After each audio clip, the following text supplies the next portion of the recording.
The station where our veterans' voices are heard. MBR Talk. Hey, thanks for tuning in. Welcome, Quack. Program are those of the speakers and do not necessarily reflect the views or positions of any entities they represent. Find us on the web at mbradio.us. Ah, there it is.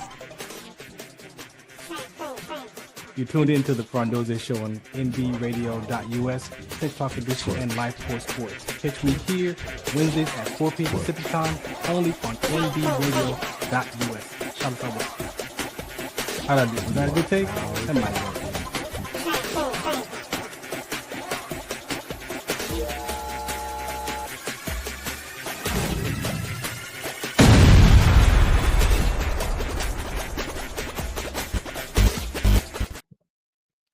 All right, welcome to another episode of the Farron Dozier Show right here on MB Radio. That's right, MB Radio. Make sure you go to the apps. You can download the app, or guess what? You can actually check out the show right from the website at mbradio.us. That's right, we're streaming live right there from the website. Or after the episode is over, you can go to whatever platform that you stream your shows from, Spotify, wherever you get it from. You can go there and type in the Farron Dozier Show and catch episodes there. Tonight's episode as well. Just a great day. Got a very important show for you as always here on the Farron Dozier Show on MB Radio. Today is National Radio Day. Yeah. So shouts out to my buddy Double R. I didn't even realize it, to be honest with you. I saw his picture of the academy that we went to, where he worked at. And yeah, so I was reflecting. I have been in this internet radio space since 2009, late 2009, going into 2010. And then I went, after I retired from the military, I went to radio broadcasting first. And people was like, why are you going over there? Like, you're already on internet radio. I mean, it wasn't podcasting back then. It was internet radio. We had Live 365. We had cameras. We had everything that we needed back then. What you see today, we was doing that years ago in the 2000s. But yeah, so people are like, why are you going to this radio school? I'm like, I want to learn, the basic knowledge. Like, I'm self-taught, but I don't know everything. And so I wanted to go back and learn the FCC laws, just in case I did want to get a job at a radio station. But I don't want to work at a radio station. I mean, I'm working one on my own time, right? This is my own, like, I'm not clocking the clock, punching the clock at a Power 106 or whatever, I could get a job at. I even thought about going to even leaving the state. I've known people that left the state to go be radio personalities in small markets. That's also an opportunity. I could still do all of those things. I don't want to do that for anybody. I want to do it for my own stuff, for my own cause, stuff that I care about. I know my own time too.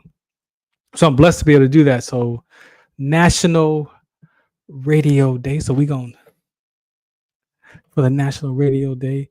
Yeah. So just always, blessed to be here on MB Radio. You can catch me also on KCA Radio, the NBC affiliates of NBC Sports, CNBC News, and NBC News over there on Sundays at 8 p.m. Just another version of the Farron Dozier Show on Sunday nights, the original place where I started. And we do sports over there too. So just a mixture of both, get to reach my military community here, be with my brothers and sisters in arms and those first responders. It's a special place for us. And then also, I have the AM/FM channel over there on Sunday night. So just good to be on the radio. What else? Got a good show for you today. Dr. Maisha is going to be chiming in. She is the trait doctor. I met Dr. Maisha now. I lost count. 10 years. I've been advocating since 2010. So I think I met her around 12 or 13. So yeah, we've been around about 10 to 12 years now. She is one of my board members as well. She is a trait doctor, so she helps us move this trait conversation forward specifically. So I want you to tune in for that segment here. It's going to be very important, not just for us, but especially for where MB Radio is located at. They're located in Denver, Colorado. And, for us as trade carriers, Denver is not quite the place you may want to hang out for long periods of time unless you really get acclimated to the area, because the oxygen is thin in Denver. So we're going to talk about that location and things that have happened over there over the last couple of years. Some very serious conversations connected to sickle cell trait and the oxygen levels being thin, and what that can do to the body over time. So we got that segment, and then I got a segment, but I'm going to start off with, I just been talking about looking at how us as human beings, how we talk, right? And it's very important to pay attention to how we talk. We talk, and we say things, and a great percentage of the time we're describing life, right? Like I'm struggling and I got problems and I got issues, and not really saying what those things are, right? So today there's one word, and this word is not a right or wrong, a good or bad word. However, for me, see, when I did my work around my behavior and my character and who I was being growing up, and me challenging the first 40 years of my life, I didn't communicate well. I thought I was a good communicator. I thought I was a good listener, but I really wasn't. And so the things that I learned about myself, one of the most important things I learned is being responsible for what comes out of my mouth. And that is also in the spiritual context, because the tongue, that thing right there, boy, you can say some stuff, you can create life with that, and you can destroy life with your tongue, with your choice of words. And so there's one word that I know that we utilize heavily, especially in our military community. But in life, people use this term. And I just looked at it for myself, and I'm like, you know what? I get why we use that word, but I believe that sometimes we use words as like a badge of honor, right? When really we use that word to describe who we say that we are or what we're doing, but really in the background of our heart or of our mind, we're really suffering. We're really suffering in silence. And this is something that I speak about in all of my platforms, no matter regardless of what we're talking about, because it's always important for that human aspect. I believe sometimes we discount the human experience. Like, I don't want to feel this, just do it.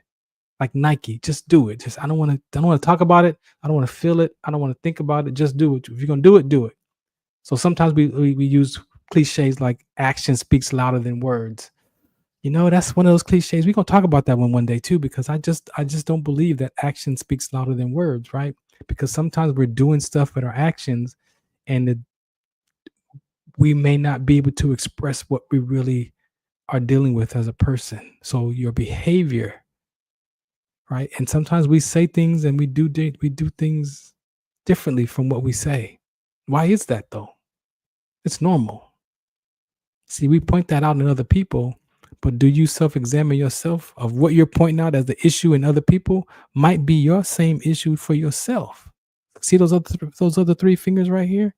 They're pointing at me.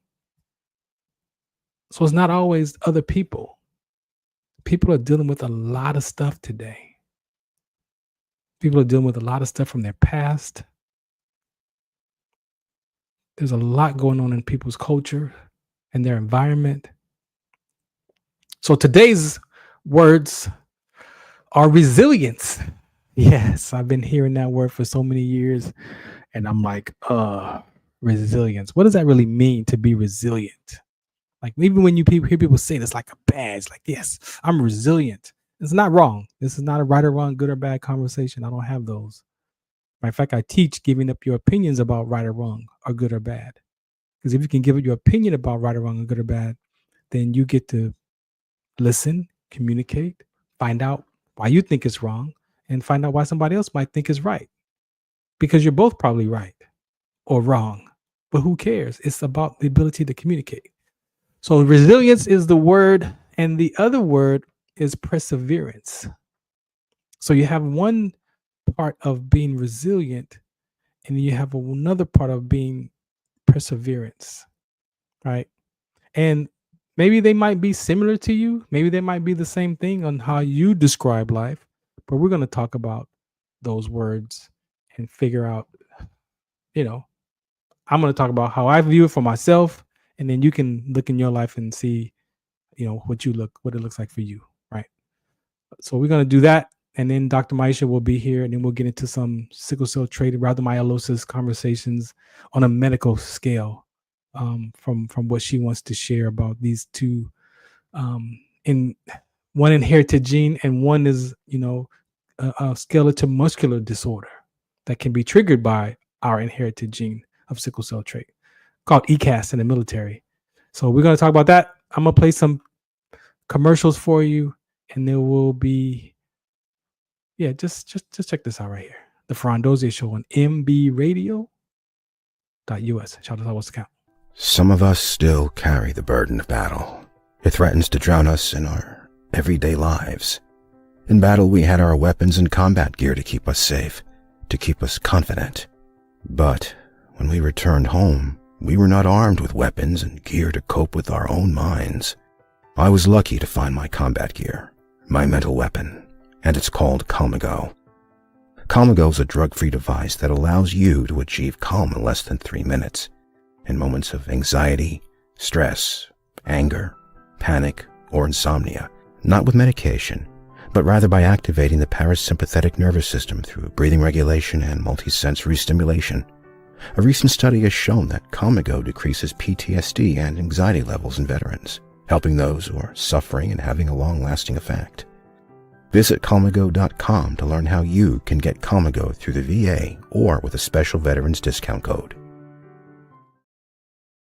Zetovia salve, made from natural and organic ingredients, good for inflammation, poor circulation, hemorrhoids, yeast infection, lip sores, dry coughs, eye pain, minor cuts and bruises, and ready to purchase at botanicaherbalco.com. BOTANICAHERBALCO.com. botanicaherbalco.com.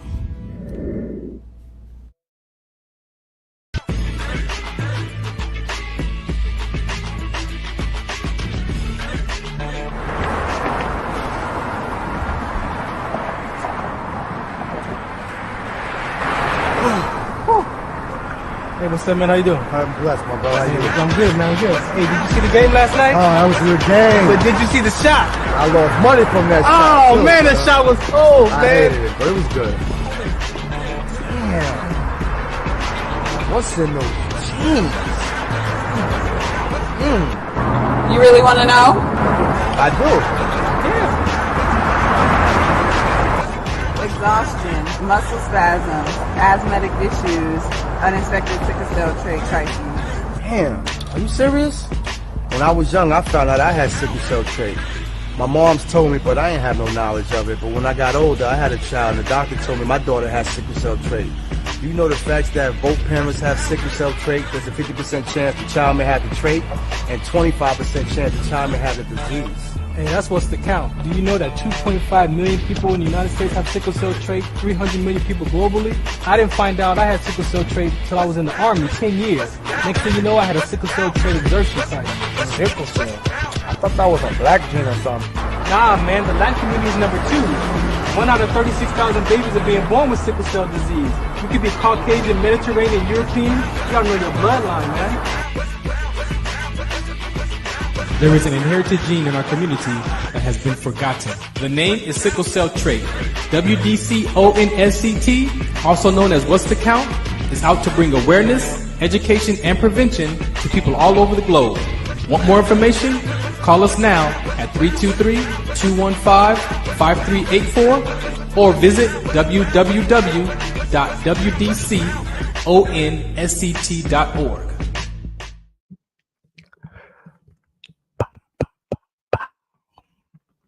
Yes, it is.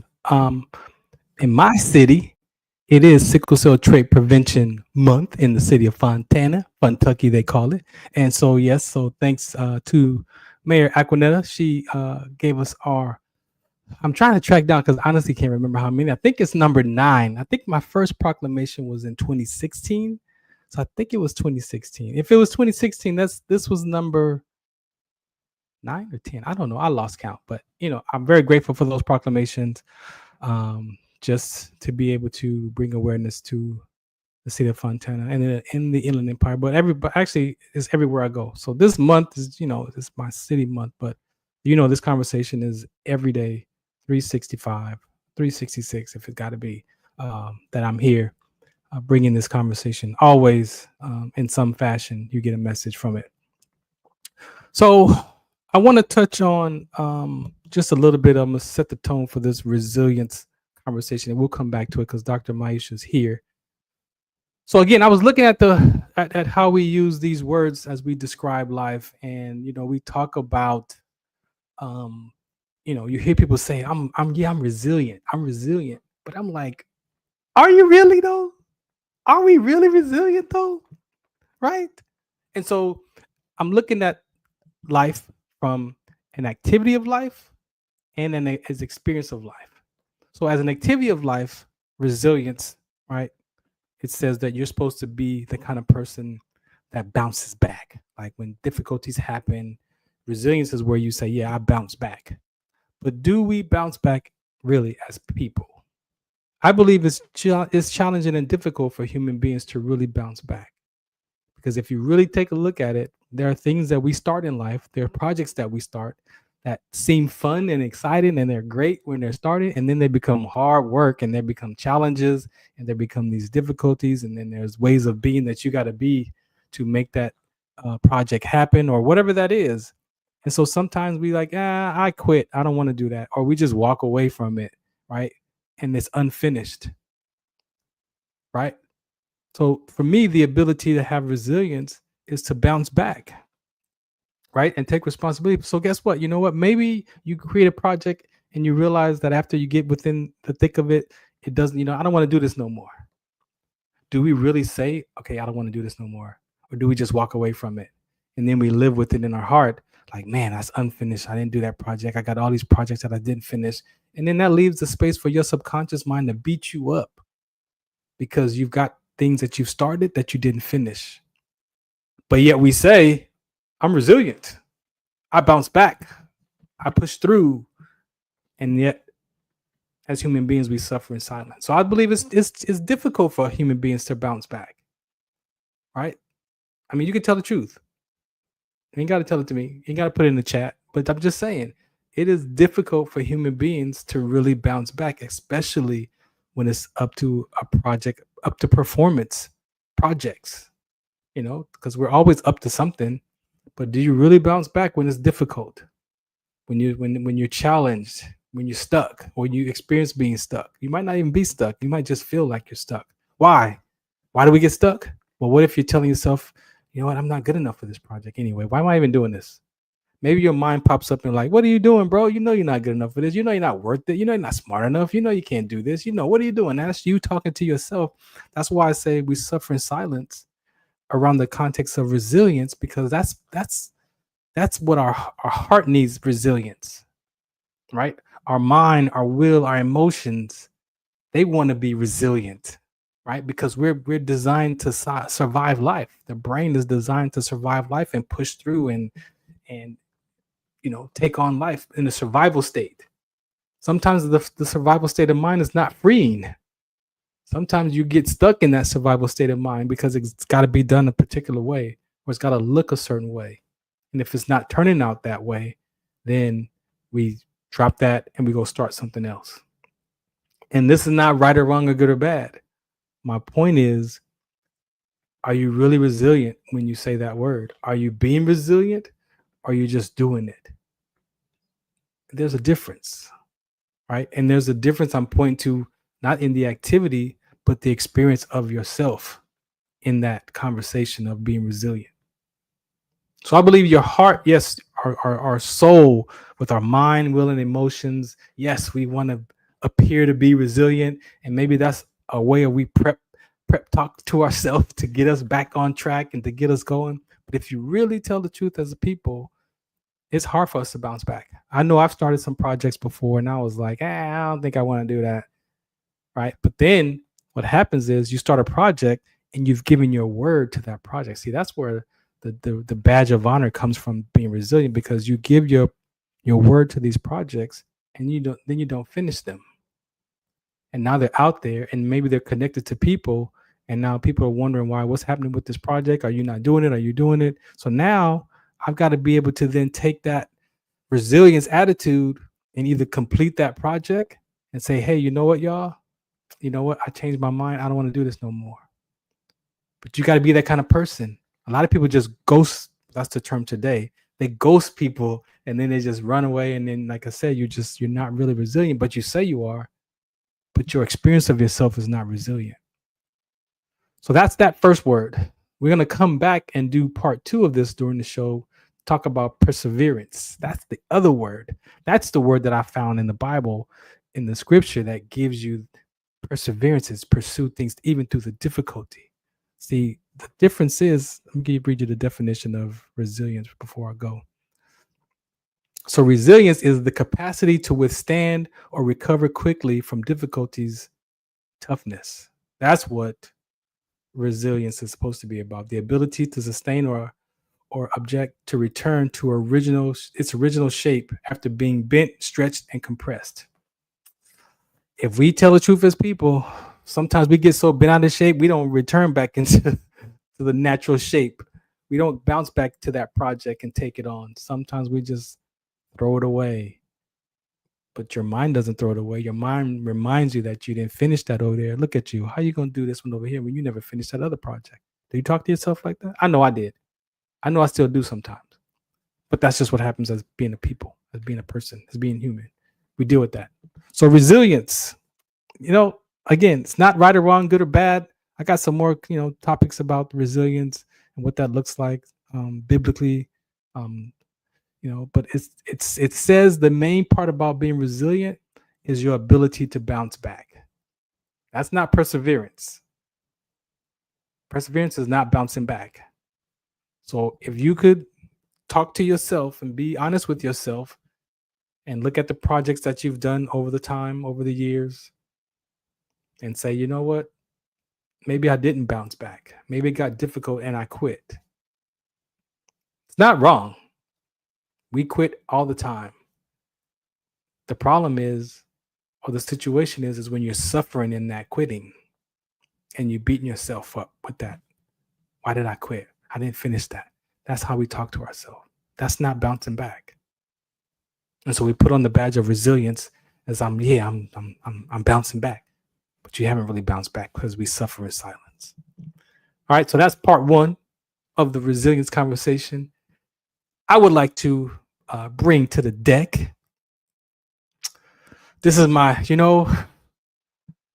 when I started this sickle cell trait conversation, and I went to that first 38th annual conference in Maryland in 2010, and I thought I was going to be, again, human beings, we want to be accepted, right? That's one of the other things that we teach, is we want a sense of belonging. We want to belong somewhere. We want to be accepted, right? And so I went to this conference and showed up and presented my information about sickle cell trait at this sickle cell disease conference.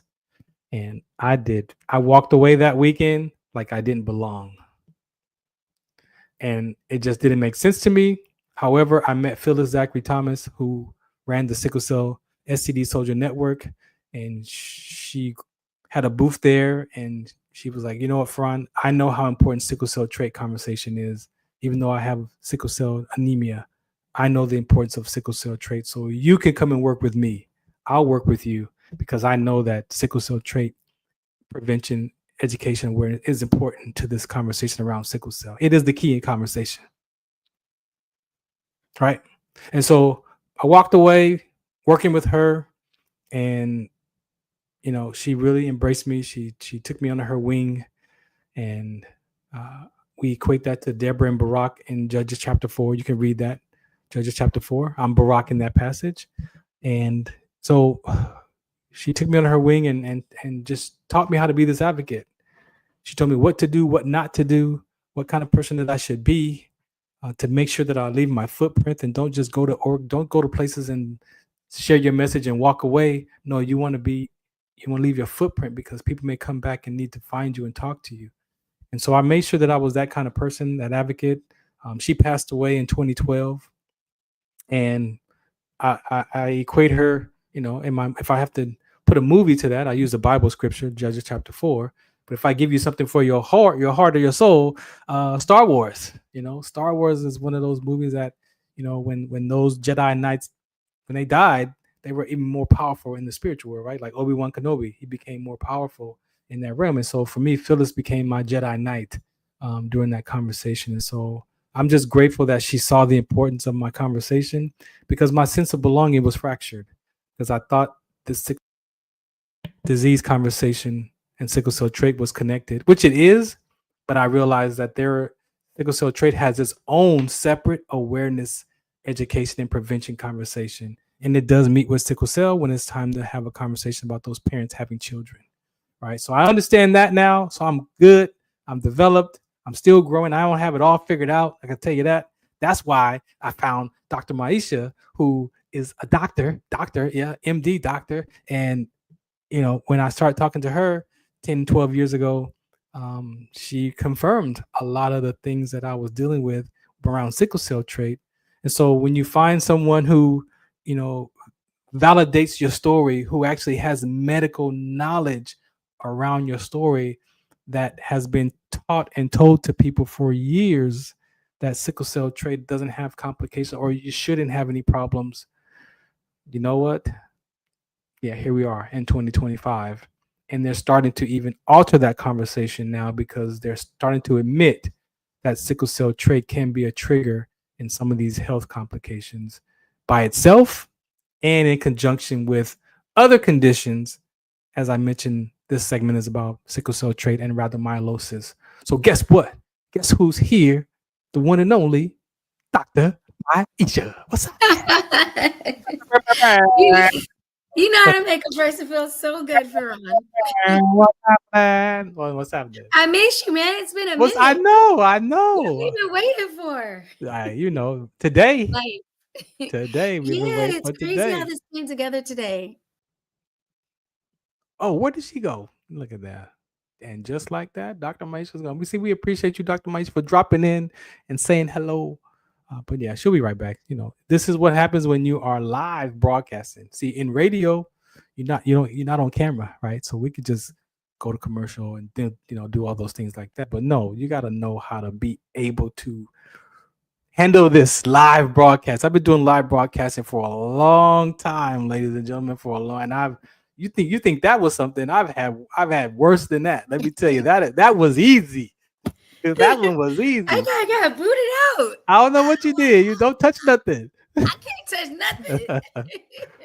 No, but thank you again for your family and for coming on today to put this conversation in a perspective for the community, especially here in my veteran community of Denver and all over broadcasting that stream in to watch the shows here. Very, very, very important conversation. So do me a favor, introduce yourself, and then we'll talk this through. So I'm Dr. Maisha. They started to call me the trait doctor. I have been on this journey with Farron for about, oh my God, like 15 years, I think it's somewhere. Yeah. So over these years, my confidence in the realization that sickle cell trait really does cause symptoms has grown. Unfortunately, like I wish that wasn't true, right? Yeah. Like I wish trait doesn't mean that you have any kind of problem, that the only thing it means is you can fight malaria. Like I wish that were the narrative. Yeah. The truth of the matter is that trait can cause rhabdomyolysis, organ loss, organ failure. We even know of cases with limb loss, holes in limbs, in the bones of the limbs. It can cause pulmonary embolism, like blood clots on the lungs, blood clots in the legs. Blood clots in the lungs are more common. Pregnancy loss. It can cause clotting in your eyes. So it can actually do quite a few things. Pain. Yeah, I mean, fatigue. If you listen to the list that I just said, and you don't realize that that's got to be painful. For real. And it can cause just chronic pain, because I think the most insidious aspect of sickle cell trait that does distinguish it from sickle cell is the microscopic damage. Mhm. With sickle cell SS, when you're homozygous, you're SS, the good thing is we can see it more, I guess. The upside is you can see it more, and I don't want anybody to have either one. Right. But if you're going, the problem with trait is you can't see it. And when it comes to something like rhabdo, sometimes you don't feel it for 24 hours after the insult.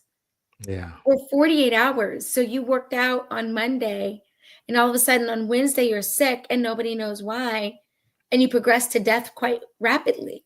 Yeah. That's very possible. So the exciting thing is that after all these years, we are seeing a shift in the literature. A huge article came out. I think Dr. Naik was one of the authors, admitting that trait is a contributor, independently contributing to end-stage renal disease, especially in African Americans. So African Americans have something called an APOL1 gene that can increase their chance of having end-stage renal disease. But sickle cell trait actually has a bigger impact than that even. Mm-hmm. And that gene, of course, plays roles in hypertension, with Mm. having more hypertension in African Americans. I know. So trait in and of itself can mess with your kidney, which is what gets affected the most in rhabdo. Your muscles break down, and then that clogs your kidney. Yeah. And that's what leads to the multi-system organ failure. Yeah. And so understanding that process means you can do something about it. And I just want to start on the really positive note. The NCAA, back in 2004, I believe it was, somewhere around then, 2004 to 2008, had 273 deaths of athletes, mostly Division I football players. And that may not seem like a huge number. Right. But when you're talking about young, healthy men who are doing something for fun, they're in college playing football for fun, for fame, for, building their future and making connections, and now they're dead. Yeah. You're talking about people who are in the peak of their health, the peak of youth, but all of a sudden they're dead. And it's from something that we can intervene if we know about. Right. So that number decreased by 89% after universal screening or opt-out was implemented. You either have to have proof of your status, Yep. you have to get screened, or you have to sign a waiver. Why? Because they don't want to be responsible if your kid dies on the field. Yes. We've informed you that if your kid has this that can die on the field, if you don't want to find out, that's your choice. Your medical stuff is your business, but we told you. Yeah. So 89% decrease in sudden death associated with sickle cell trait. The other big cause of sudden death is a heart defect that you don't know until it happens. Right. But we do the sports physical, we do EKGs, we look for possibilities with it. Even with that, we look for possibilities. So it's quite amazing that here we are. As of 2019, they looked from 2000 to 2019, and they saw that there was an 89% decrease in sudden death associated with sickle cell trait. That's good. And yes, with a relative risk of less than 0.117 or 0.112 on the two different aspects that they looked at, which is a significance level of P 0.02. So it's statistically significant, strong evidence. Good. And so basically knowing, what did they say? Knowing is half the battle. Knowing is half right? the battle. It is not a cliche, ladies and gentlemen. That is not a cliche. It's real. But the issue is that rhabdo can make all of your muscles break down. You can become extremely weak. You collapse. And without rapid intervention, the chances of death are very high. You're in Denver right now. We have the famous football player, Ryan Clark. Yes. He went into rhabdomyolysis and lost his spleen. Yes. In Denver because of sickle cell trait. And gallbladder. Right. and gallbladder. And gallbladder. He lost both of those. And it's I'm grateful that the numbers have changed, right? And however, anybody can experience rhabdomyolysis. That's the other part of this conversation, that anybody can experience rhabdo, because sickle cell trait is just one of those inherited genes that can cause or trigger rhabdo. You have other inherited genes. You have muscle diseases that people don't know that they have. You have statin drugs and cholesterol medication that could cause rhabdo. Being crushed, can cause rhabdo. So there are different things that can cause the rhabdo. This is personal to me because I have sickle cell trait, and I experienced sickle cell trait and the rhabdomyolysis, and so that's why this is personal to me. However, anyone can experience rhabdo. So, Dr. Maisha, and also I want to say I met an officer who said that he had thalassemia trait and experienced rhabdo Yes. after doing track and field exercises and stuff. So I know sickle cell trait seems to be the top one on the list, but there are other conditions like ours that can cause secondary health complications, and with rhabdo as a connection, with the severe muscle breakdown and the toxins leaking, the negative potassium and all the stuff that leaks out of the muscles into the bloodstream, the myoglobin, and then the kidneys can't filter all that.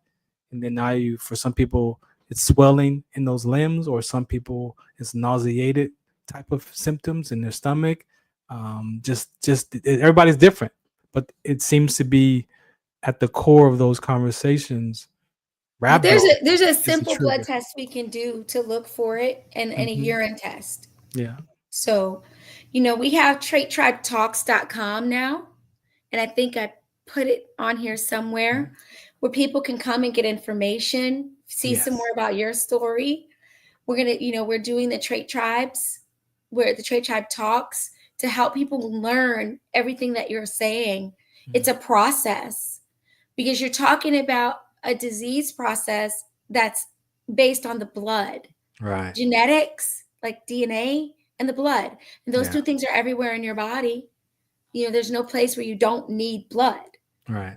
And then there's the blood's job is to get oxygen. So at the core, rhabdomyolysis is breakdown of muscle because they're not getting the adequate oxygen, and things are clogged. The pathways are clogged. Right. So between the clogging and just the blood cells flipping and not carrying oxygen like they should, your muscles can't sustain, and the acid builds up. Yeah. Right? Like when you get a Charlie horse, I think that could be a way of understanding the pain that people with sickle cell trait go through. It would be like a Charlie horse on speed. Like worst Charlie horse a person can imagine, because you can see that their body will contort and their limbs will like cramp and they can't uncramp it, and it's extremely painful because there's no oxygen. Yeah. And so with those conversations and finally moving forward today with is sickle cell trait benign or not, as we had that campaign going, for the last few years, as you said, it turned the corner. They had to go all the way to the UK to get it to turn the corner, though, but at least they were able to do it somewhere where the doctors came from all over the nation to sit and have a discussion and talk through it. And Dr. O'Connor was one of those doctors from the military college who went there and was a part of that conversation. So very, very grateful for that needle to be moving positive. And thalassemia, I think, might have been included in that conversation. When you have thalassemia and sickle cell trait, you have two different hits to your blood. And what's crazy is you could actually inherit both from one parent, because the thalassemia defect sits at a different loci, LOCI, than the sickle cell trait. So it's two different parts of that beta gene that are being affected.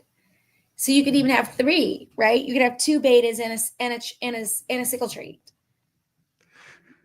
And we've known someone whose family who lost their son and Yeah. they knew that he was a trait carrier, but they didn't know about the Thalassemia. thalassemia. And I had there was a question online that the team asked me about. They check the posts and sometimes ask me. So it's, on Facebook, go ahead and put your questions in the journals. We're in the journals. An inscription, you can come to inscription and get a consultation. But if everyone just goes to TraitTribeTalks.com, they can find me, they can find you, WDC on SCT, they can find us. There's multiple ways to find us. Yes. There was a question about low iron and trait and ferritin, and that person needs a consultation. Yeah. Because I have to make sure that there's no thalassemia. Exactly. Because if they have low iron, because of thalassemia and trait, right, and I give them iron, I'm going to swell the spleen. It's not that simple. But now we have a way to help people. We want people to get in touch with us. When I hear about another rhabdo case in a trait patient specifically, my heart sinks. Yeah. I want to scream at a mountaintop. We're here. Come, let us help you. Yeah. It's all of that, reestablishing trust factors in the medical community. It's them hearing our stories. Remember that there was one family that was kind of skeptical about joining your consultation because they was like, who are they? It was like, yeah, we've been around for a minute, and so we're just here to share our message, share our story, and give people an opportunity to get some care. Dr. Maisha is licensed in like 20 states, as far as I know. So you might be in one of those states where she can, reach out to you and have a conversation on that level. So we just want you to know that there is care. There are people out here, and this conversation is not done.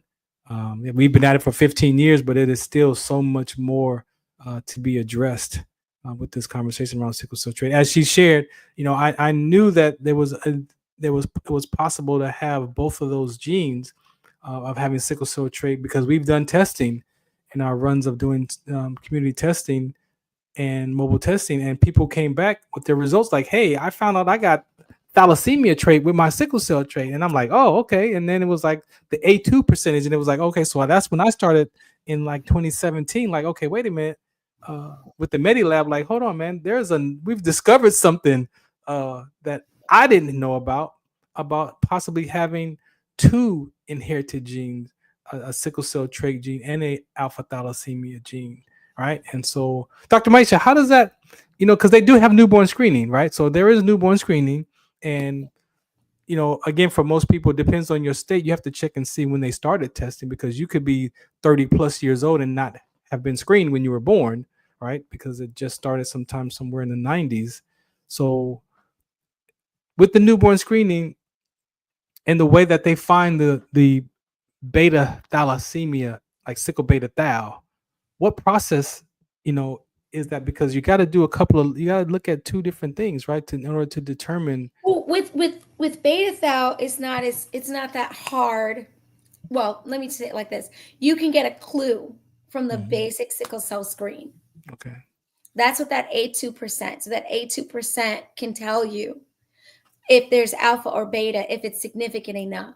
Right. If it's borderline, even if you think you see it, it's better to have a genetic test. Yeah. Getting the genetic test covered by insurance is another question, right? So it's better to get genetic testing for alpha and beta and find out you can have more than one, find out what's going on. That's much better. Yeah. So it's definitely important. Again, I recommend when I meet people who say they have sickle cell trait and they say their symptoms are so close to sickle beta thal, I'm like, you know what? When was the last time you had that hemoglobin electrophoresis? Because you might want to go back and start this process over again and get some new blood work, get a new CBC, reach out to Dr. Maisha and see, what those numbers are, because your CBC numbers can help determine if there's something going on. As you said, some people can have both genes and have anemia issues, right? And now they feel it may not be the disease, but you still have an anemia issue with your traits. Right. You can have an anemia issue, and there's certain, you have to get the full CBC, which is called a CBC with differential. So you have to get the one with there's a lot of different numbers on there, and I can interpret that. It gives me a clue. The problem with trait is there's nothing that's like, when you feel sick and you have strep throat and they do the test and they say, okay, your strep test is bad. There's nothing that's so definitive. There's all these small things. Yeah. Your hemoglobin electrophoresis actually can change. So that's one of our goals when we take care of patients. Yeah, that was a question. Can it change? Yeah, so because the hemoglobin electrophoresis is measuring proteins, not DNA. So how much protein is in the system of a particular nature can constantly change, right? So you can have more hemoglobin, which makes up your red blood cells. More of that hemoglobin protein can be from the sickle gene, or less if it can. And I saw that because when I looked at my documentation, one of my A2 numbers were lower than the other one. One was kind of high. One was like 3.7. I think the other one was like 3.2. And I'm like, wait a minute. Do I need to like really do more research with my alpha gene? Because how can one be lower in this test, and then years later I do this test and it's actually a little bit higher, which is, I think the max is 3.5, right? Correct. Usually, and it depends on the assay. It'll give you their range. Every assay is a little different. The assays are getting better. The science is progressing and they're getting more sensitive, more specific in general with mostly everything, really. So, and you're changing. You're constantly changing. So with the interventions that we try to do for people, one of the things I look at is whether or not that percent gets better. If there's less sickle percent, because that's what we want, right? We want to take herbs and supplements and diet and lifestyle to make that less, so that your healthy blood and your healthy protein is more. You want to signal that to the body so that it'll produce a healthier outcome. Reduce some of that acid, in the body. You definitely, any inflammation, extra acidity, we know in the Eastern medicine world, we know that that's not good for you. You need to be balanced. You don't want to be over basic either. Right. So people they want to drink alkaline water that's 9.9. You will be sick. No need water. In reverse. You'll be sick in reverse. Yeah, it's too much. Everything is about what we call homeostasis. Yeah. Everything has to be in a balance, right? You don't want anything to be too much this way or too much that way ever. Yeah. I know that, we are doing some things, but there's a question that says, do you know of any, if there are any studies funding research currently for the trait? There's always new studies coming out. I think on Dom's journal, he usually puts out if they're doing something. I don't know of a current study, but I can check. No, I know the last one that I participated in was with the military college, which I think they're in their second phase now of that study. But I know Dr. Tim Randolph was working on a study that he was having such a hard time in St. Louis to get participants, getting people to come in, and so shouts out to him. That's my other angel in the flesh. Yeah, Dr. He's Randolph. Pretty awesome. He is. I spoke to his wife a couple weeks back. I need to check in with her. Yeah. I don't see a new study. And that's what we want to push. So that's what we need. We need to figure out how to get the trait doctor to get some studies going on, so we can. I would love to do to get some studies going on, especially clinical, and we may have something brewing we're working on. Yeah. Clinical, actually real world clinical studies. Looking at the patients that we are taking care of, and collectively, no individual person's information, but collectively, and seeing how are they progressing. We've had some success that's very exciting, and we want to duplicate that and make sure we understand what are the factors that are creating that success. How do we make that something that we can standardize, so we can come up with a protocol that patients with trait can do in general, So we have our internal protocol, but we definitely need to do a study or a trial to vet it and to make sure that it can be reproduced. You know, I things that are very extreme, like this CRISPR that's coming up for sickle cell, these things have a lot of risk associated with them. Yeah. So if your sickle cell is not horrible or your trait, then there may be things we can do that aren't as severe as going in and altering your genes. Right. Because that's I give people this example. When they got rid of the thorns on roses, the smell went away too. The smell went away too. Tell them for the people in the back. Now, I don't fault anybody. I With sickle love cell that. I love getting that. the I CRISPR. love that. You know, I love if that. you're in the hospital every month, every 2 weeks, you know, it's very understandable for such a person to say, go ahead and do the CRISPR. Right. Go ahead and do the bone marrow transplant. Anything's better than this. I'm not living life. You know, so I don't fault people. I'm simply saying if we can find a way without having to that should be our last resort is all I'm saying. Now, UCSF may be in some trials, but I think those are all for sickle cell anemia, not the trait. Yeah, Dr. O'Connor's, he's doing the trait study for the military. And the military, though, right? Yeah. Well, actually, anybody could participate in that one when they started. Is he still doing that one? They're in their. I think they're in their second phase though. They're in their second phase. Because there's some studies that were coming up, but like we've been, you know, they've been going on. So I think that's what we have to look at. The biggest study we need is a list of folks so we can start tracking a registry because a registry would be helpful. We've been at 2.5 to 4 million for since the 70s. I don't think that's quite those right. Numbers are old. They're pretty old. Yeah. Now, what is better for trait carriers, folate or folic? There's not really a difference. Yeah. Folic acid is what it's called. Folate is usually the test. Oh, okay. So you want 1 milligram of that per day. Okay, a full. That you need to take that vitamin every day when you have sickle cell trait. Don't miss. 1 milligram, and it's usually written as micrograms. So if it's written as micrograms, and there's no place on here for me to write, is it? Okay, can I write over here? You can. So it'll either say 1,000 mcg, which is the same as 1 milligram, and that's daily. Okay, Lene?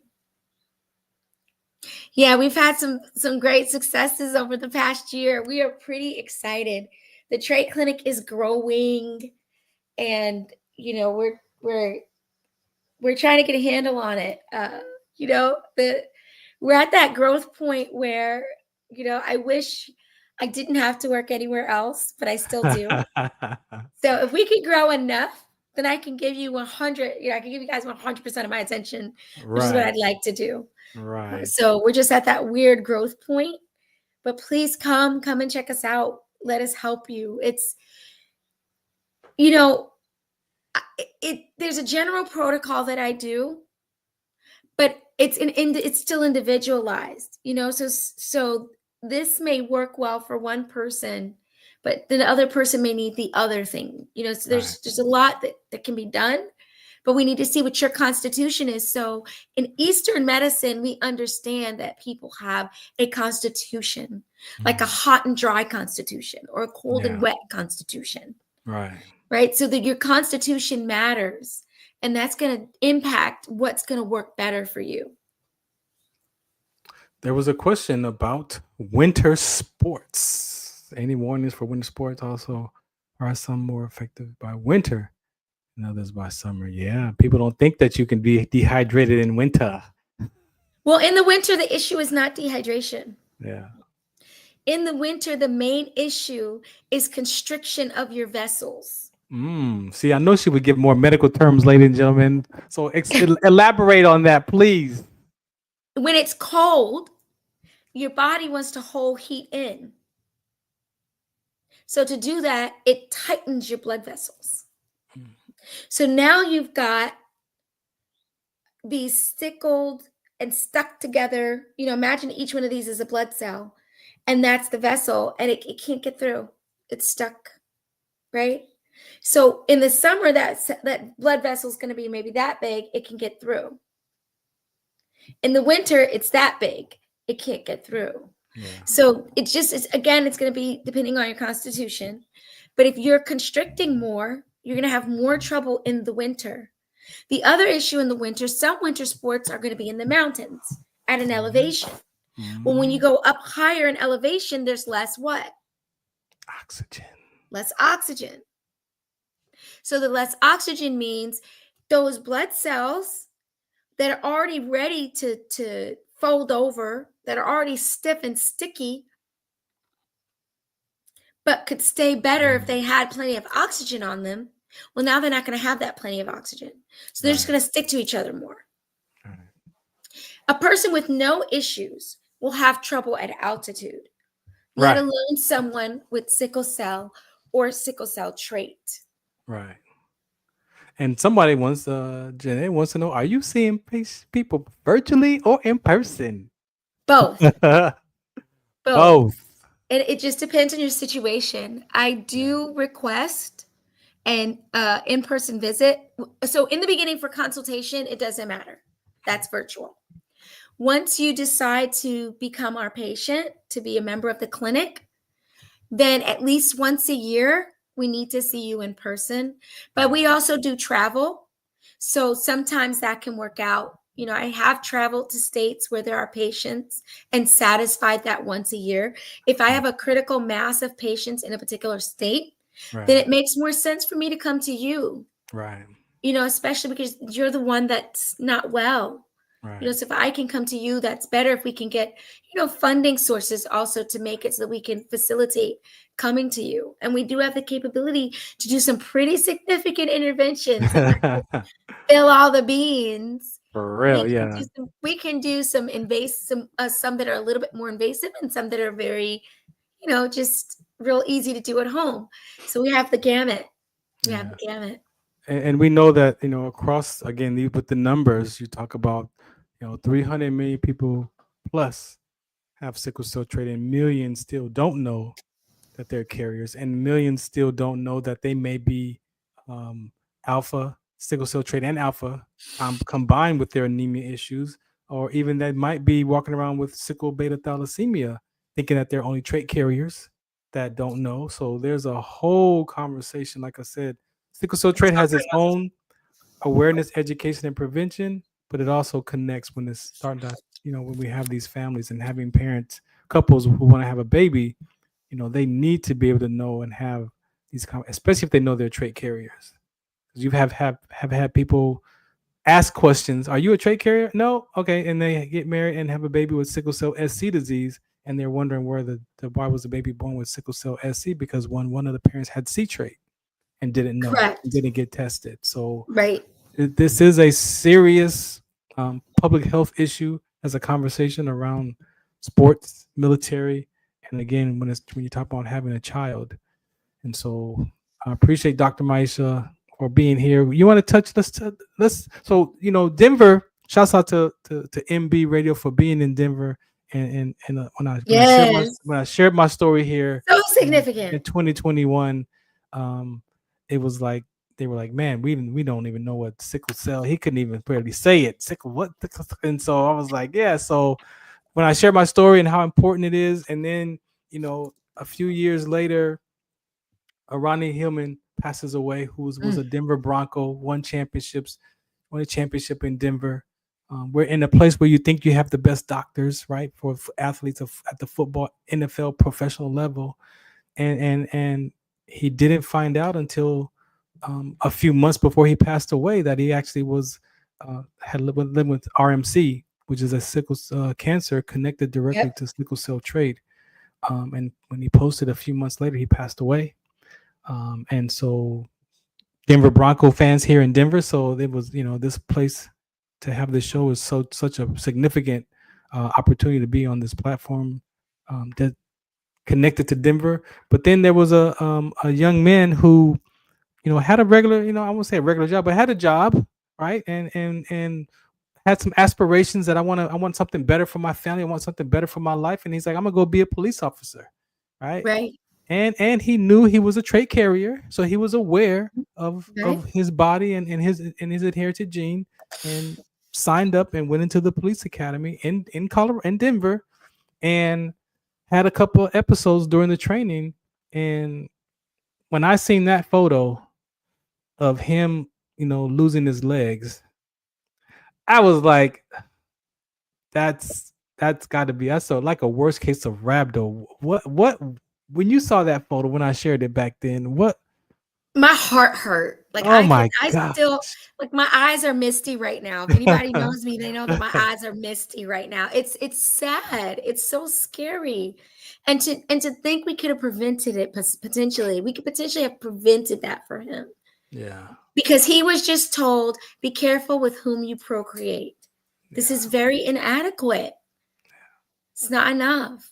You need to know a lot more than that. Yeah, and I believe he did tell them when the medics were looking at it, like, "Hey, I got sickle cell trait. You need to take care of me." And they cleared him.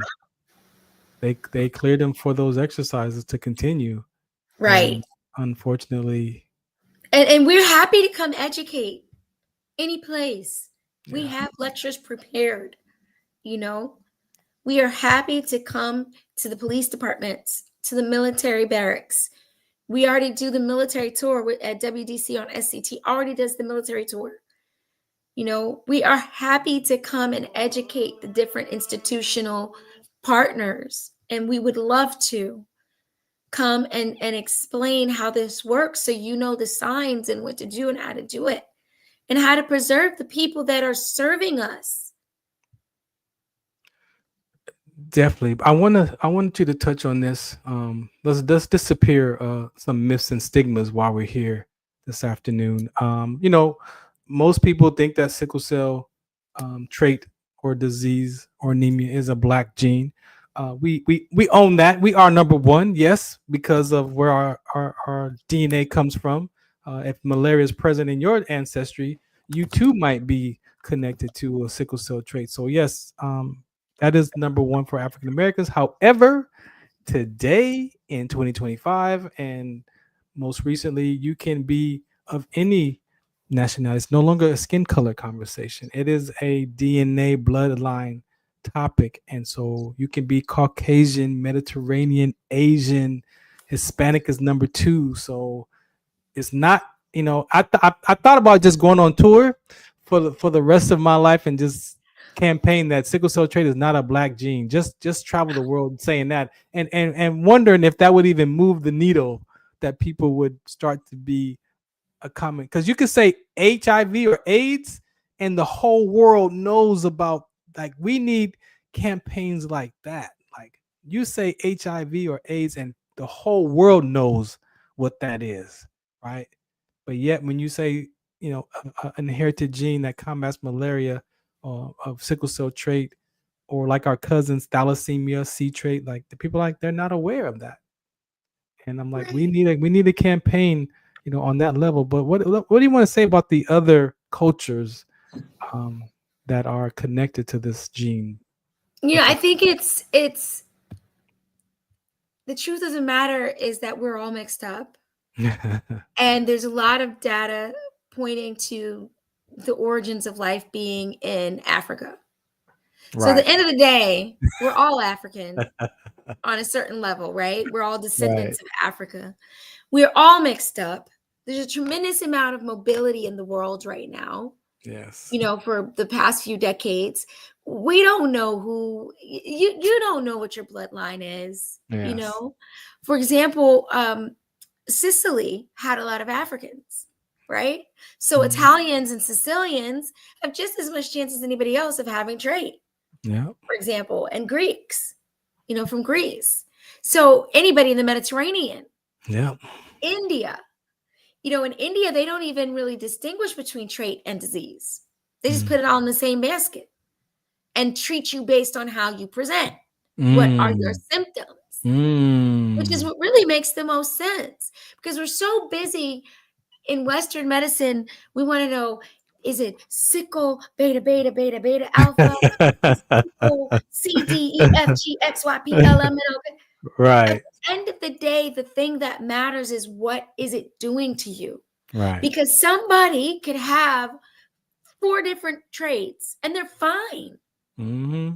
They can do whatever they want because maybe they naturally have larger blood vessels that accommodates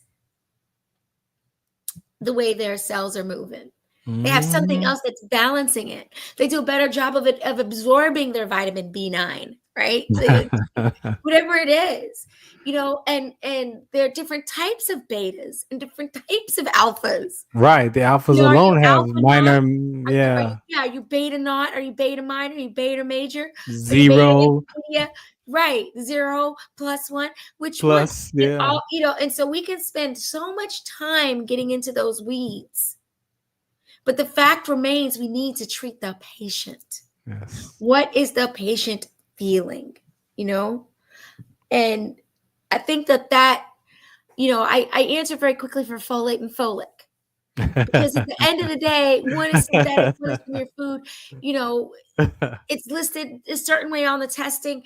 What matters is that you need to take supplementation, right? Yeah. It's not going to be adequate to just get it from your food. You need to take supplementation, right? So if you see vitamin B9, folate, folic, take it. B12 too, or just B9? B12 is good for a lot of reasons. I'm starting to realize that, B12 helps your nerves specifically. And I'm starting to feel, just my clinical gestalt, that the B12 numbers that we put out as normal are underrepresented for what we really need. Oh, really? I'm starting to feel that. I see that people who take higher amounts of B12, there is such a thing as too much. You can have vitamin toxicity, but there's a middle ground. So I think we need a slightly higher amount. Really? And that doesn't directly relate because it's not a macrocytic anemia that you're dealing with in trait. It's more of a microcytic anemia that you'll end up dealing with. However, it can boost your energy, help you think more clearly, and combat some of the fatigue by a completely different pathway.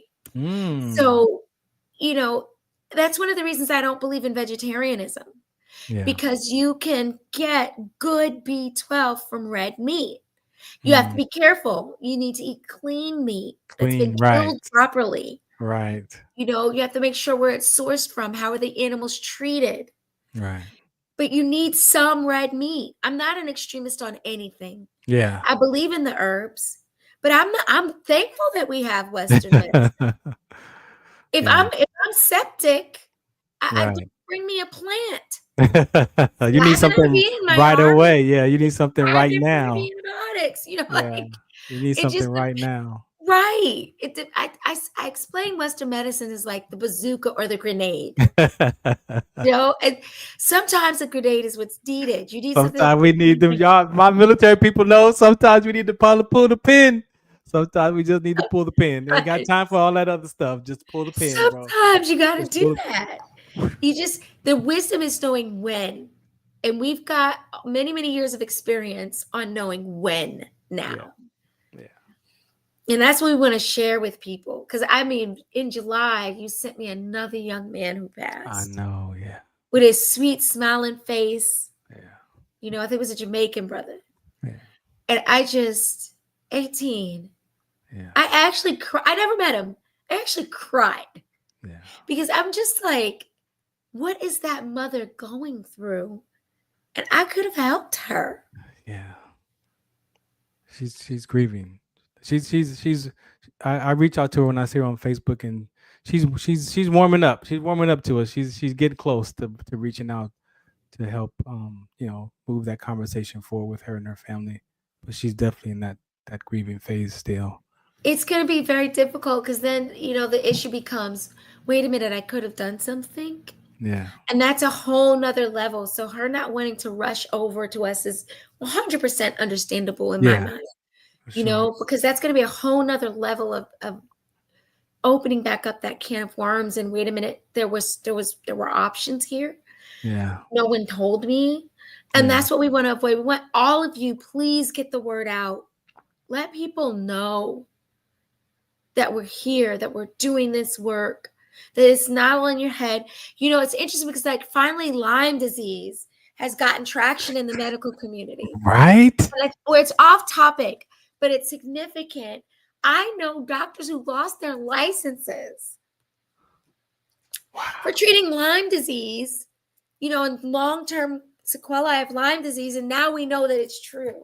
Really? So it's just, you have to walk carefully, and go slowly. But,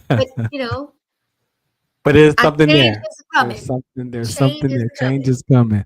Well, there was a comment here. Hold on, let me pull it up.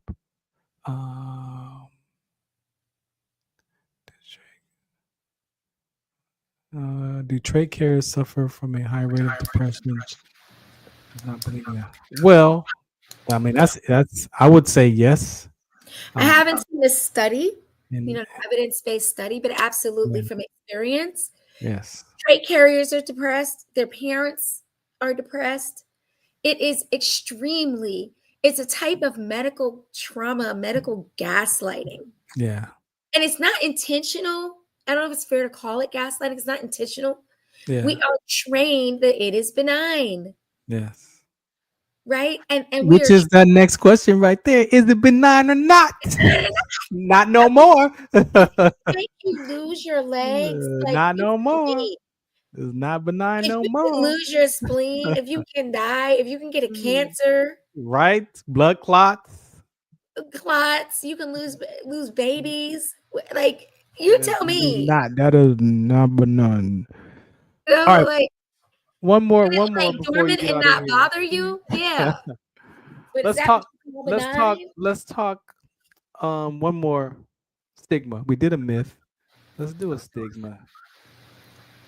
The issue with sickle cell. No, not that. No, that one's a good one. But no, this is more of discrimination. Yes. On how people with sickle cell trait could fear being discriminated in sports or careers that when they are tested for, and they are tested to be sickle cell trait carriers, AS, that they might not qualify or be disqualified because of that inherited gene. So legally, they can't legally do that to you. Right. Now, this is where trait is way different from disease, right? They can't legally preclude you. They used to be able to. We have something called the ADA law, the American Disabilities Act. So they can't discriminate against you. Not that they won't find ways, because what they'll do with discrimination is they'll put it on something else. Mm-hmm. Like, oh, you were late to work 3 times, we have to fire you. Whereas someone else was late to work 10 times and didn't get fired. Right. Or you missed too many hoops, so we don't think you should be on the team. But really, it's because you have trait. Yeah. And they're afraid, right? So discrimination is going to happen, dear. It's going to happen. You might, I get discriminated because I'm short. Right. It's not because of inherited gene. And the beauty of it is, let's talk about from the mental health aspect of it, right? Because the depression that could come from, my career was ended, from my exertion, and I had secondary health issues with the arthritis and having to take Humira and be on medication. So I became non-deployable. And because now I'm in a non-deployable status, guess what, buddy? Your career is over. So yes, there are things that, that can happen.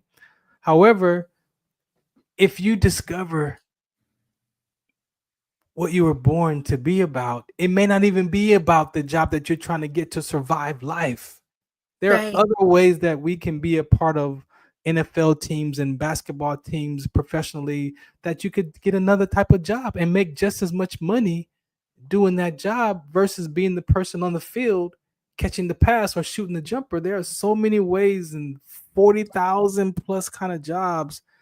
But I share with people in our community, just because you couldn't join the military doesn't mean you can't be a soldier for your cause. It doesn't mean that you can't use those same military mindset skills to move your conversation where you're fulfilled in it. A lot of times we take jobs because out of survival and necessity, and to, I gotta, or our environment perpetuates that you gotta be a military, police, gang, drug dealer, or athlete, when there's so much more that God has given you inside of you, like everything that you need, you're born with. And so to have that conversation, so don't worry about being excluded. You may not, they may not even be for you. So sometimes we want to be a part of stuff that we don't even need to be a part of. But we feel like Exactly. we're being left out. And that's a Exactly. sense of belonging, human being flaw. So our community, we have so much talent. I mean, so much talent in our Very community. talented. So So much. sometimes Creativity. don't worry about those other people. Let's just figure out what fulfills you. And sometimes it's not about how much money you make. It's just about ultimately having a life that you are fulfilled in, and Yes. make some money doing that. So don't get Exactly. stuck in that discrimination. Like she said, the system is going to be the system. It's how you think about the system is your freedom. You gotta shed that. Don't walk around with that chip on your shoulder. Your life is more important than whether or not Yes, you're going the to be value of discriminated life. against, Right. right? Like you could die, like if we don't take care of it. And the thing is, that's one of the things we can help you with, right? We have some products. The letters are a separate product for us because it's so much work Yeah. for us to put those letters together and those documents together. So that is a separate thing we have to charge for, just because it's my time. Right. And so, but we can write letters that say, yes, this person can do this. You just have to have these resources in place. Right. And as long as they have these resources in place, and when they say stop, you stop. Right. Give them a minute, then it's fine. There's no reason why you can't take a break and practice and hydrate. They have oxygen on the sideline anyway, because you can have sudden cardiac death, which you need oxygen for. Sudden cardiac event, for example, also needs oxygen. You can have resources available, IV fluids, different resources available on the sidelines. So if your dream is to play, you can play. Yes. That's the thing about trade. Trade doesn't stop you from playing. Trade doesn't stop you from being a genius professor, top of your career. No. Trade doesn't stop you from flying all over the world or being an airman, a pilot. You just have to take your precautions. Yes. Know your body. Pay attention. Pay attention to your body. I even started, looking at this is where I got challenged at, Dr. Maisha. I've been in church now full force the last 6 years, and we don't know when, where, why, how people die, right? We have opinions, but we have no say so, right? Even in the deaths that we see in our athletes, like it's heart-wrenching, but we don't know. And so I'm even looking at, like, can we have these kind of conversations to prevent premature deaths, right? I'm looking at for myself, how am I going to language my next 15, 20 years of my advocacy, right? I don't even like saying premature death. You don't like that one either? But no, because we're sitting in judgment saying that God took his slave before he was supposed to. So how do we share from the? So I like to say we could have prevented a trait death. Potentially. It doesn't mean that person wasn't going to die from something else. Right. If it was their day to die, right, then they maybe would have died from something else. I got attacked a while back about prevention. You can't prevent. What do you mean by prevention? I'm like, well, hold on. Like, prevention meaning having the opportunity to be tested and know your status and it's just because we're an individualistic society. Ooh, that democracy is. Yeah, no, we look at prevention, materialistic and individualistic. We look at democracy. I mean, astaghfirullah. We look at a prevention in the lens of me as a person who's already here. Right. How do I That's keep and from that's getting? why that. Yeah. How do I keep from getting the flu? How do I Right. prevent the flu? Right. You know, I wear my mask and Right. my hand sanitizer. That's our mentality towards prevention. Right. But preventing a child from being born with sickle cell, we don't think about it that way because we don't even think about marriage that way. Right. Right. I fall in love with you, so I marry you. We don't think about, ooh, this is probably not a good match. Yeah. Ahead of time. These two families are never going to get along. So we might want to keep looking. We don't think like that. But you know who did? The Jewish community did with Tay-Sachs. Mm-hmm. With Tay-Sachs, because they married old world. They with the old. One of the ways of choosing your mate for life, you have to look at something other than attraction. Yes. When you meet someone, you think you love them. That is attraction. Yeah. Love is built brick by brick. Real love is a thing. Yeah. And so before you get to that point of having real love for someone, you should test for a few things like HIV, yeah, etc. Need I say more? And sickle cell trait, and C trait, and D trait, and thalassemia. Exactly. You know, and then you might still decide to move forward, but you will move forward with your eyes open, knowing that this could happen. And then you can already have your resources in place. Exactly. Right? Because there's so many ethical issues that come up when we do the amniotic testing, right? You know, or the blood testing for things like trisomy 21 and Down syndrome. So some people say, I don't want to know. And that's valid. Yes. Knowing what happens is people get pushed into abortion. Yes. That's what people are worried about. But you don't have to move that way. You can just be prepared. Yeah. Start having resources in place. I have like a 90% chance of having a child with Down syndrome. Let me get some resources in place. Do you remember the show that we did together? And they said that 96% of the women didn't know that they were trait carriers, or their spouse or their partners were trait carriers. Remember that talk we did? Right. I was like, wow, 96% didn't know. They did not know. That was a study I reported. Yeah. I need to see what it's looking like now. I'm hoping that's changed. But they didn't know. You know, so if two people have trait, you got a 1 in 4 chance against a chance. So that means you might have 10 kids and none of them have it. Right. Right? But they're definitely going to have trait. If you both have trait, some of those children are going to have trait. Trait, yeah. Right? But they may not have. No, I take that back. They may not have trait. Yeah, because they may all get your A gene from each parent. God can do whatever he wants. I can't control that. Or they might all have sickle cell. Right. You know? Or mixture. But the chances based on the Punnett square is 1 in 4. But see, some people take that 1 in 4 as, and I saw a post the other day, and it was like, the 1 in 4 is with each pregnancy. It's not that you have one child today with trait and your next child is going to be automatically be A. Right. No, that's with each pregnancy. That with each pregnancy, you have a 25% chance. Right. If you have 2 parents with trait, yes. With each pregnancy, you have a 25% chance that you're going to have a child. That child is going to be born with sickle cell. With each pregnancy, you have a 50% chance that child is going to have trait. Yeah. And with each pregnancy, you have a 25% chance that child will be AA normal. Right.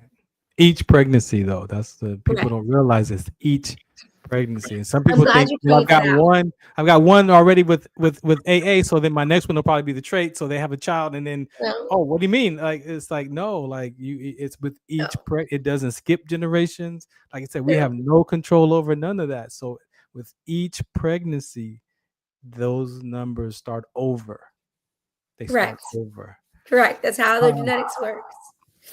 You anything you want to say before we end this segment here? Because I want to ask you about my resilience and perseverance, since you got a psychology background. So I want to see I want to see what your take is on this my I discussion. want people to remain positive, Yes.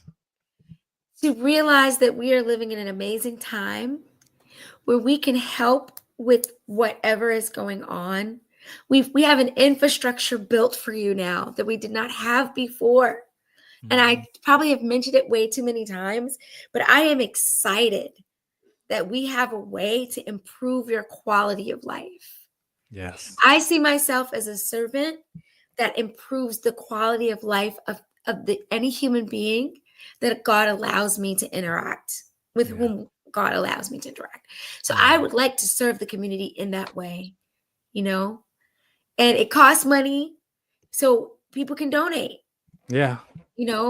We have to feed ourselves and feed our families, and we got to keep the lights on Yeah. so that we have that infrastructure. We got to have supplies so people can help in so many ways. If you are a family member of someone with Trey, you can help us. You can contribute to WDC on SCT, help the veterans too, and the military personnel who are tasked. They're just the guys on the ground. Their job is to make it so that we aren't having bombs dropping on us. Right. They keep us safe. We can live our lives freely.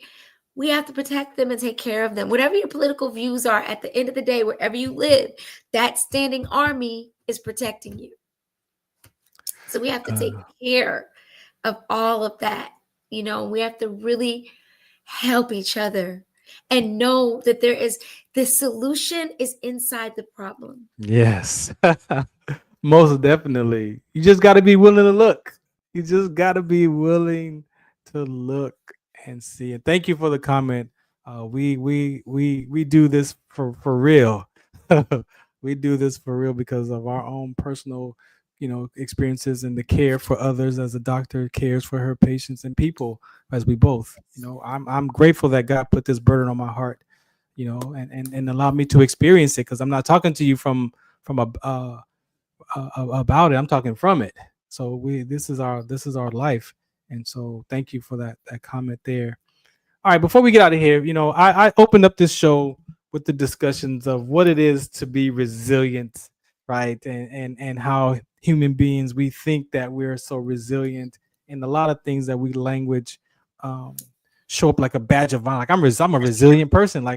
But to be resilient means that you have the ability to bounce back, right? And take on that task. And as I shared earlier, sometimes we do things in life that start off fun and exciting and entertaining, and then when there's a wedge that comes up to where you got to do some real work, it's like, you know what, I don't think I want to do this no more, right? And then you don't complete the project, you just walk away from it and think that nobody's gonna know or whatever, but your own mind is beating you up because you started this task and you didn't finish it, and you want to finish it, but you don't think whatever you think about yourself. And so I believe that, for human beings, it's challenging. I'm not saying that we can't be resilient, but I'm saying that for human beings, it is challenging for us to be resilient, to bounce back and do a project or whatever, take on that process, because of, sometimes I talk to myself like I'm not good enough for this project, or I'm not worth it, or who's going to care. There are days I have this advocacy work that I've been in for 15 years, and I still wake up like, man, what are you doing? Nobody cares about this conversation.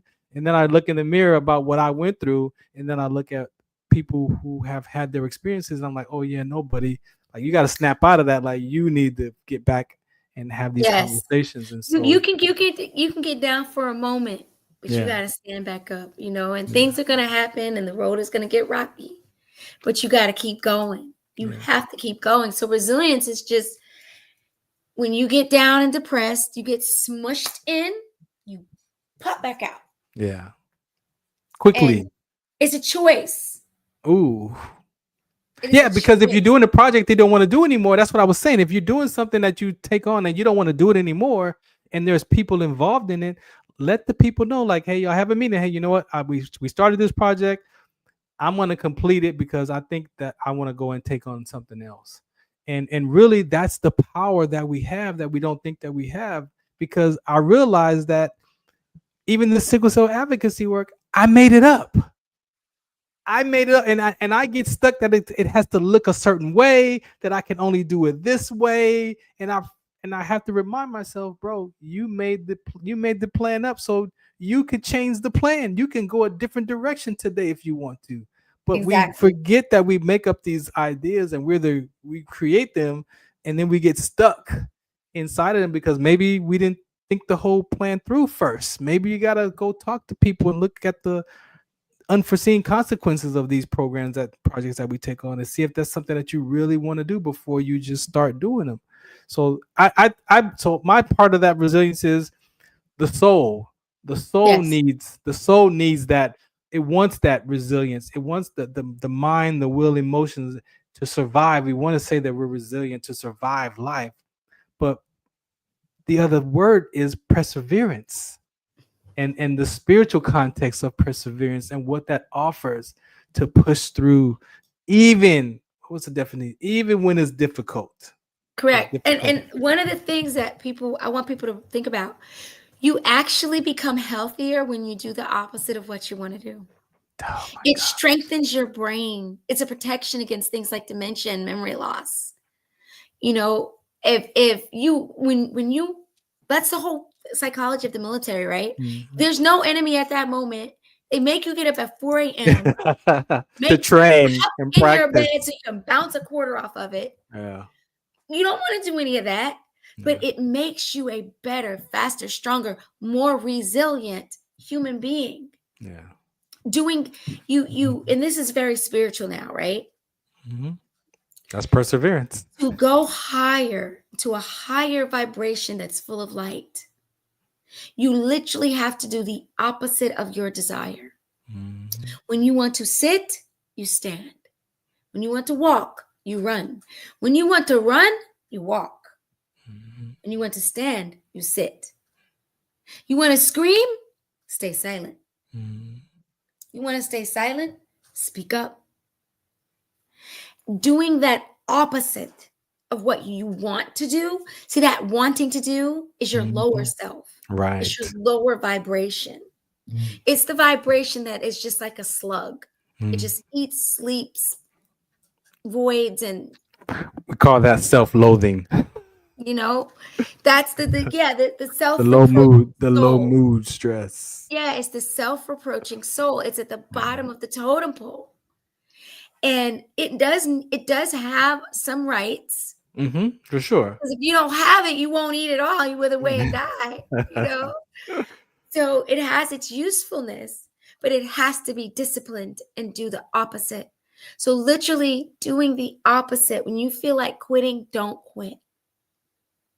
See, the difference in perseverance is the continued effort to do or achieve something despite of difficulties, failures, or opposition. Steadfastness in doing something despite delay in achieving success.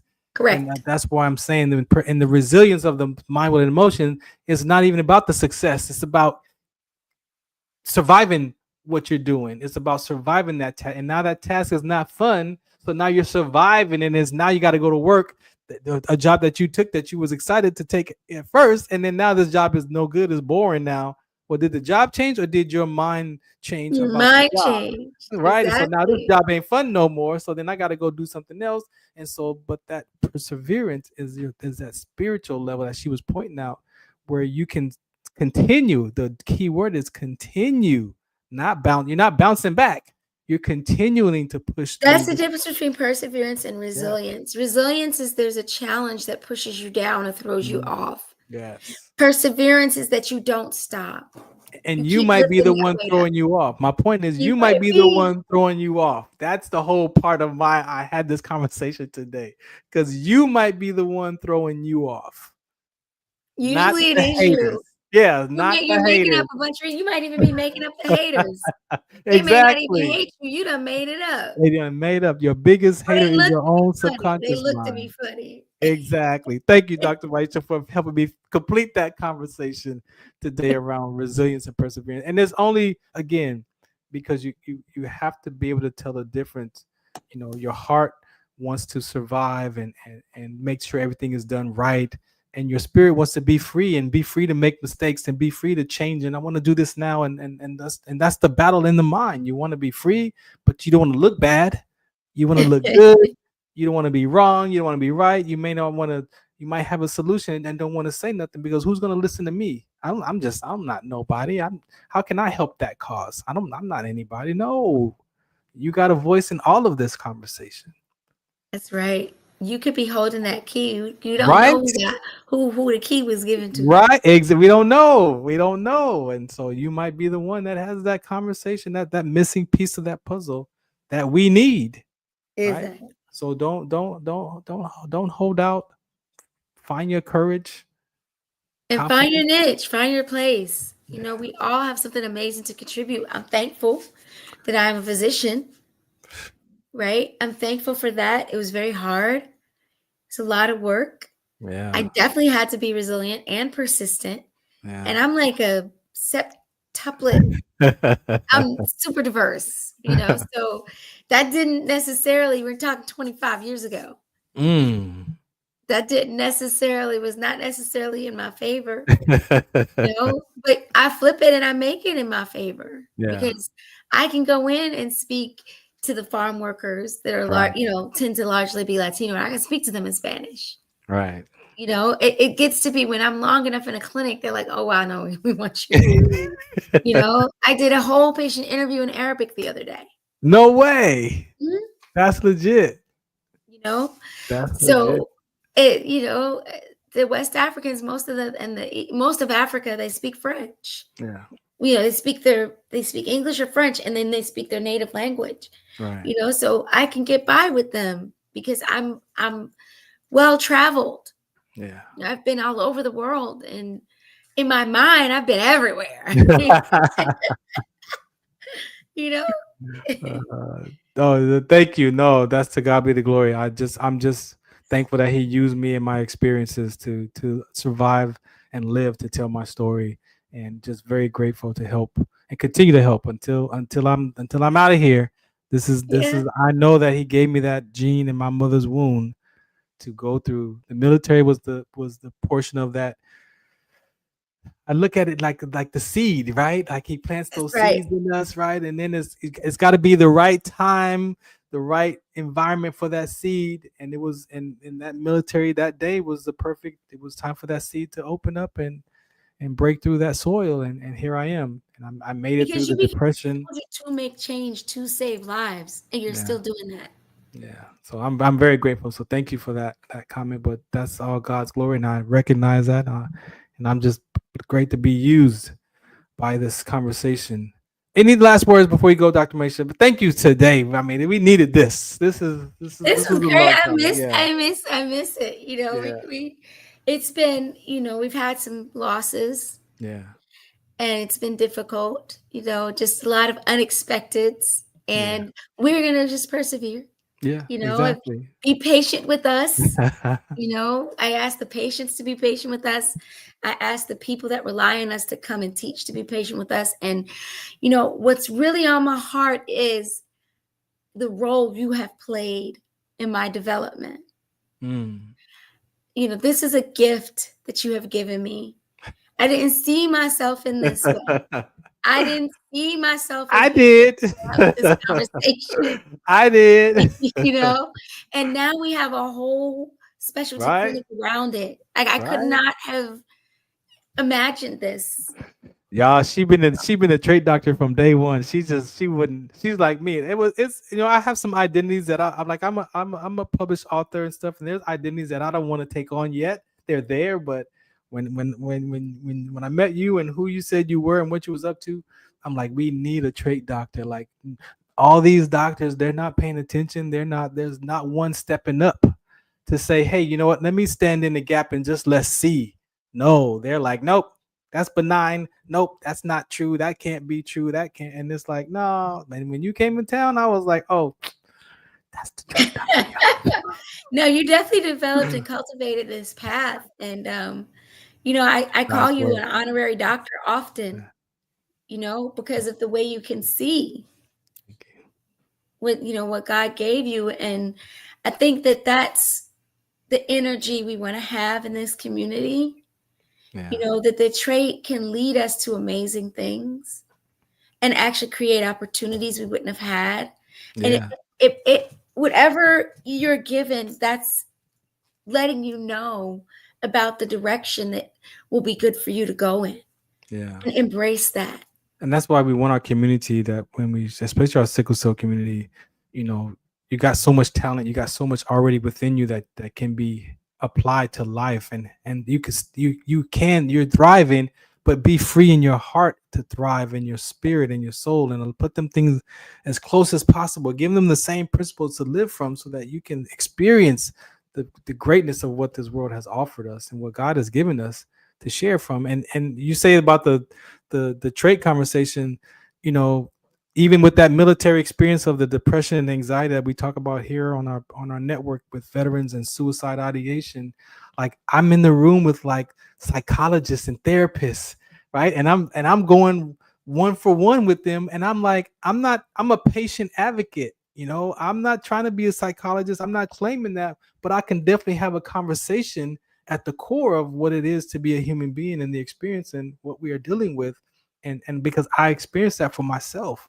And so my mom, shouts out to my mom, she was a little bit afraid for her son, because she's like, how are you going to have these discussions about emotional intelligence and mental health? And what if they question you about your education? I'm like, Mom, I'm not claiming to be a therapist. I'm not claiming to be a psychologist. I'm not trying. I'm a patient. I said, just like my sickle cell trait, I'm in the room with doctors and researchers, and they're asking me questions about sickle cell trait. I'm like, I'm just because your boots on the ground. We're all in a different position. There are things you can do because you don't have that licensure to protect, right? That I actually can't do. Yeah.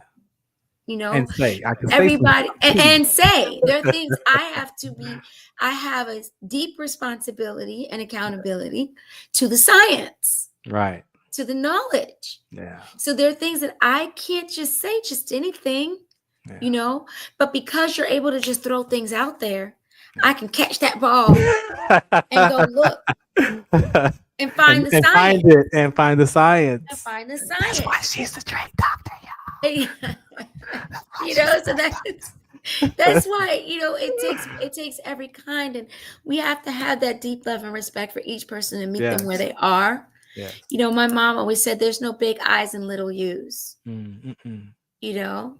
Yeah. And it's just probably this Latino communal background that I was raised, you know. Yeah. We respect the knowledge. We do have to respect the knowledge. When someone has knowledge, you have to respect that. Yeah. Because that's God that gives people knowledge. Exactly. Whether it's through a school or through life. Yeah. You have to respect knowledge and wisdom, or you're going to have a very rocky life. Yeah. You know, but it's not always about a title. So speaking of the Latin community, we're going to play this PSA right here. Muchos de nosotros nos vemos afectados por la enfermedad de células falciformes a diario, y un número creciente simplemente no nos damos cuenta. Los impactos de esta enfermedad afectan a todas las personas, y en especialmente a las personas de color y con antecedentes diversos. Estar en servicio conmigo y con los demás a medida que creamos una mayor conciencia sobre cómo identificar y dirigir el tratamiento de los rasgos de células falciformes, y ayudar a las familias a saber cómo superar el trastorno de células falciformes. Do you remember studying sickle cell in biology class? What's the Count on Sickle Cell Trait Prevention is here to bring you awareness, education, and prevention conversations around the risk factors of this inherited gene. Visit wdconsct.org. My name is Ann Halley. I am the CEO and founder of the Rhabdomyolysis Foundation. I founded the organization in 2022 in an effort to support survivors and fund medical-related research. If you're interested in getting involved with our organization, you can visit our website at therhabdofoundation.org. You can sign up as a volunteer, or you can support our organization by donating directly on our website. And all proceeds will go to support survivors and medical research.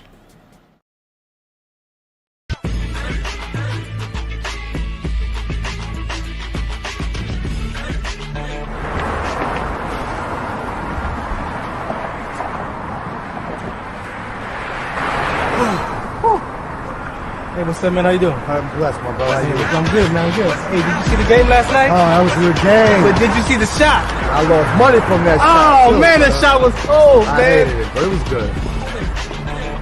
Damn. What's in those jeans? You really want to know? I do.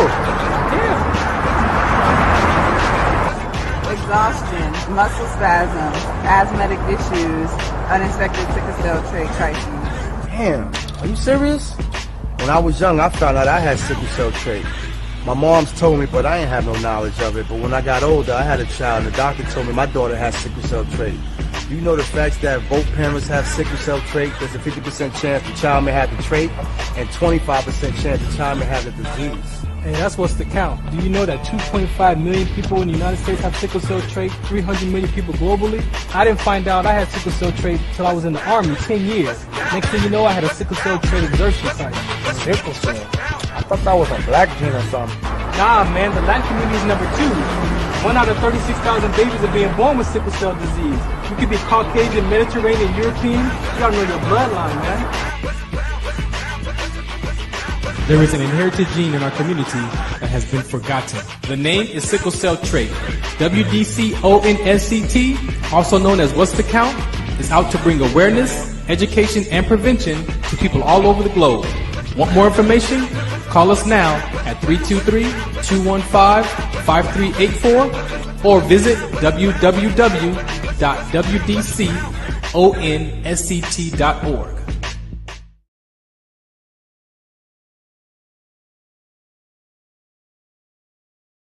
This is Farron from the Farron Dozier Show, 8 p.m. Pacific Time on KCAA Radio, 106.5 FM, 1050 AM.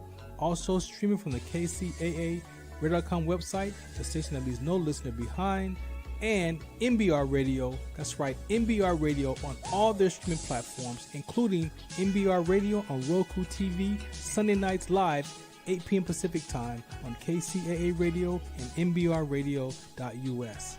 The Farron Dozier Show. For more information, search farrond.com. All right, welcome back to the Farron Dozier Show. I just loved it. MB Radio. What's happening, Doc? She said, "You really want to know?" You know, that PSA was in my heart from like day one. I carried that seed. And then I was in my landmark seminar in 2016, and the conversation was, kind of like resilience. What is that one thing that you put on the shelf that you haven't done it, or you want to do it and you've been thinking about it? And I was like, I want to do this PSA, and I'm like, I have been wanting to do that PSA since 2012, and this is 2016, and I'm like, you know what? I'm gonna do it. I already had the vision for it. I've talked about it. No one has taken it from me. Like, it must be for me to do. So each one of those people are sharing their personal turquoise, who went to UCLA, who I interviewed in 2013. Mr. McDonald, the music artist who has a daughter. That's his real story. My real story. And the extra guy who was there, who was supposed to be the camera guy, but DJ Tantrum was supposed to be there because he was the Marine with the Salvadorian with sickle cell trait, my Marine DJ, and he didn't show up. So the guy, that was his real response about, and so the way it was designed, the bus stop, it was like my whole, like, God allowed me to produce that, and I sat and I edited it, and I gave my word. That's the beauty of it. I gave my word at the beginning of the class. I'm going to have this done by October. I think it was October 16th or something. And I found the location. I got the camera guy, all that. Boom, boom, boom. I saw the bus stop. We filmed it and edited it. Took a couple of weeks to edit it. I went to the guy's house and we sat and we put it together, edited it. And then and I completed it before the due date that I gave my word to in my class. That is wonderful. And so that I'm very proud of that God, that's how you know that the stuff that's inside you, that you can actually bring it to life. Bring it to fruition. And have it be a PSA like that. And so Very grateful for your time today. Thank you. Shouts out to your family. The Trait Tribe.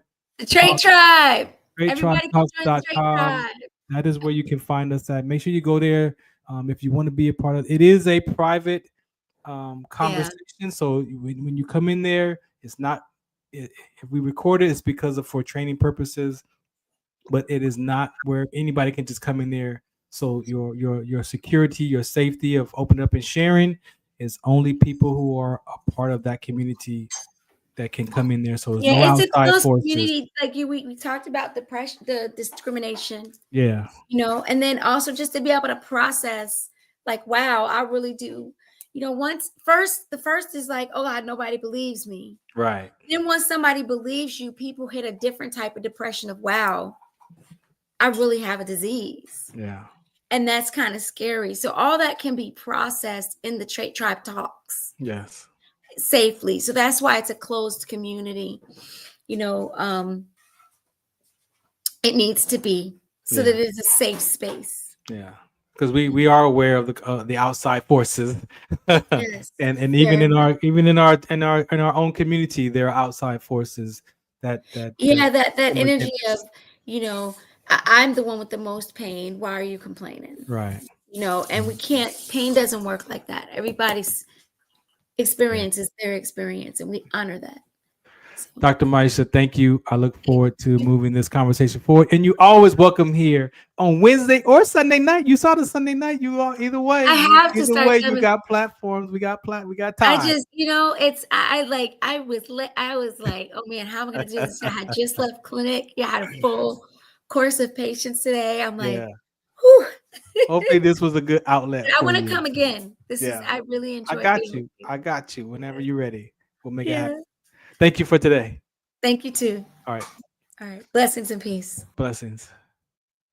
This is the Farron Dozier Show right here on MB Radio. Shout out, what's the count? If you want more information about what we're up to, again, go to wdconSCT.org. You can find all information there. I really appreciate you today. That Brazilians, take a look. Please self-examine yourself. For my veterans, anybody dealing with mental health, I recommend cognitive behavior, CBT. Let me tell you, it will grab those thoughts and take your language and force you to stop using words that keep you trapped. Sometimes our own words are our own trap.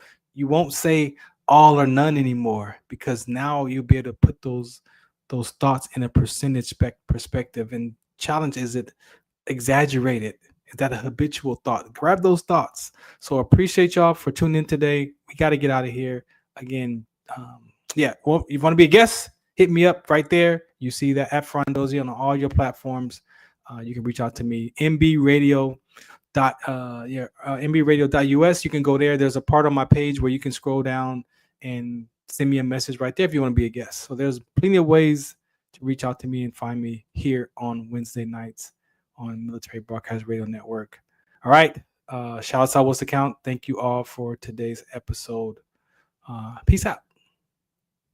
Ladies and gentlemen, thank you for tuning in to Military Broadcast Radio.